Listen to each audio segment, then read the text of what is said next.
Now, talking about diagnostic, it's always important to have these two parameters set whenever you use data pump. The metrics equal to yes and load time equal to all. This will give you much more information about what is going on with your export or import process. And by the way, I really wish those values were the default for those parameters. All right, so data pump parallelism. Starting in 21C, we can run transportable tablespaces with parallelism for the export and the import. And it's very easy to enable that. You simply provide parallel equal to something on your xpdp or impdp command when it's running for transportable. But again, unfortunately, that's only a 21C onwards feature. So you can run that, for example, on the new 23C, but not on the 19C. We tried to backport it, but it was so complex and required so many changes on the code that we preferred to have it more robust starting on 21C. The good news is that the parallelism in transportable, they are independently on the import and the export. Meaning, for example, you can export from 19C with parallel equal to 1, and the import in the 23C with parallel equal to 32 or 16 or whatever value you want.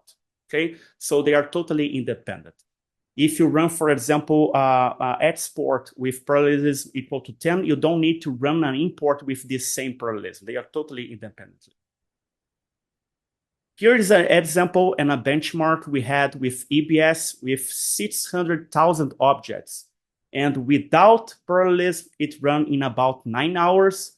But when we enabled parallel equal to 16 for both the export and import, we reduced it to 2 hours and 30 minutes, about 30% of the total time it had without parallelism. So we see here how parallelism can improve and reduce our migration window.